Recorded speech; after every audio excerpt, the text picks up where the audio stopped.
Samantala, umangat ang tandem ni Naga City Mayor Leni Robredo at Senador Raffy Tulfo sa isang survey ng Octa Research para sa hypothetical 2028 presidential at vice presidential match-up.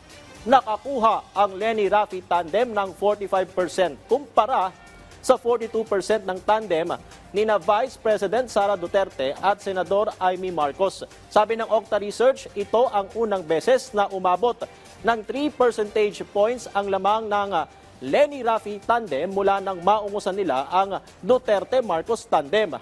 Sa breakdown by major areas, pinakamalakas sina Robredo at Tulfo sa Luzon at Balance Luzon kung saan nakakuha sila ng 56% at 61%.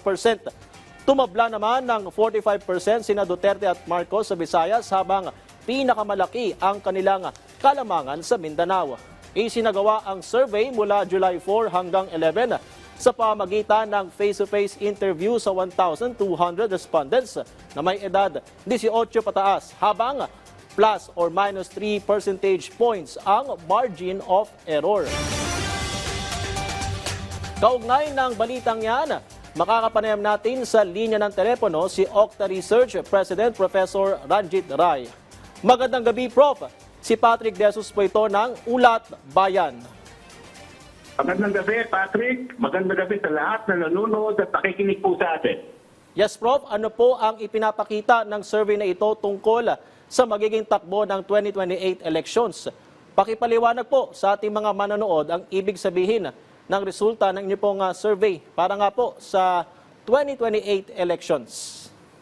Ang ibig sabihin po ng survey results natin, pag natin ang survey ginawa ng July 4 to 11, ang ibig sabihin ng survey po ay tabla na po. Kung ang survey ay kung ang election ay gaganapin sa panahon na ginawa yung survey, ang Leni-Raffy tandem ay nagkakaroon ng makakakamit ng 45% versus yung Sara-Amy tandem na 42%. So, pagka tingnan mo yung margin of error ng ating survey, halos tabla po yan.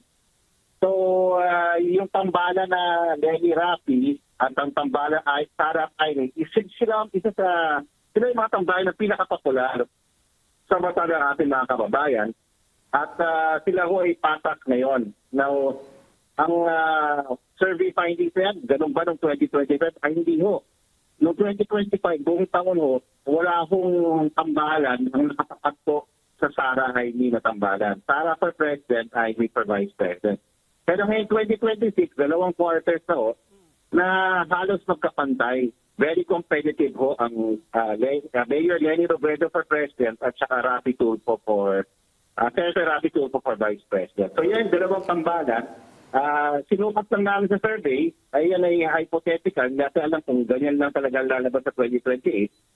Pero yun nga, informasyon lang yan para sa ating mga kababayan na talagang marami nang interesado sa 2028. Ngayon pa lang. Okay. Sabi nyo nga, Prof, ay halos tabla or pantay po ang Leni-Raffy at Sara-Amy tandem. Meron naman pong 8% na nagsabing none, 4% ang sabing don't know at 1% po yung refuse to answer. Malaki po bang factor ito para makaapekto sa magiging resulta ng susunod na eleksyon kahit malayo pa nga po? Oo, totoo yan.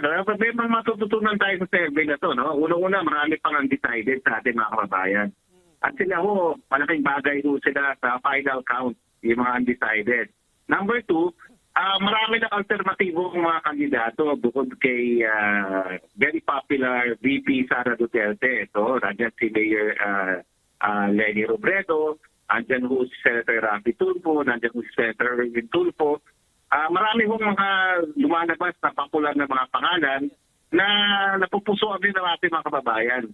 Ang importante lang, matandaan ng ating kababayan, ito yung survey ng July 4 to 11. Hindi ibig sabihin itong lalabas sa eleksyon. Pero ganoon pa man, nakikita na natin, very competitive ho yung election landscape 2028 sa ating bansa. Prof, baka nga po may magtanong, bakit po naging Leni-Raffy yung tandem at Sara-Amy yung tandem po sa naging survey? Ano po yung paliwanag po rito ng Octa Research? Okay. Ang Okta, marami hong tandem tinetest ng Okta at sa susunod na araw ilalabas namin yung ibang resulta po. Ito kasi wala hong nagkomisyon ng tandem na to at nilabas na rin namin last quarter. So may sinusukat lang namin yung lakas ng mga tandem na to. Yun ang posibleng paliwanag. Pero meron pa iba kaming tandem na pinag-aralan po.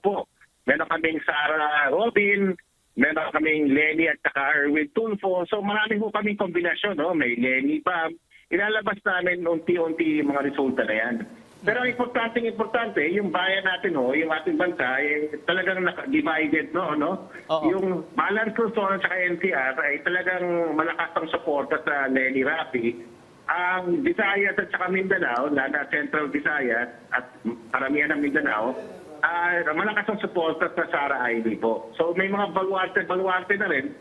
Ang importante sa ating mga kababayan, informasyon lang to, huwag gagamitin basehan para sa ating boto. No? So matagal pa ang eleksyon, ang pinapakita nito, yung ating mga kababayan interesado sa 2028, meron na silang napupusuan, at hindi na ganun kalaki, yung undecided. Pero importante pa rin sila kasi kita mo tabla ngayon Tapos ganyan pa rin kalaking undecided natin. So ito ay isang survey finding lang. Marami pa kami mga pag-aaral na ilalabas in the next few days patungkol sa 2028. Pero Prof, based po ba sa assessment ninyo, nagkaroon na po ba ng epekto or may naging epekto po ba yung nagpapatuloy na impeachment trial kay Vice President Sara Duterte? Dito nga po sa isinagawang survey ng Okta Research. Yung aming hypothesis ay meron na po, no? Lalo na doon sa trust and performance rating niya po. Dito rin sa one-on-one matchup sila ni Mayor Lenny at saka ni VP Sara, meron na makikita kong epekto rin So, yan ay palagay lang namin, hindi pa sigurado na yan ang explanation, Pero nakikita namin na habang umuusad yung impeachment process, naapektuhan yung trust and performance rating at preference kay VP Sara Duterte. Yun ang nakikita namin. Okay, maraming salamat po sa inyong oras, Okta Research President, Professor Ranjit Rai.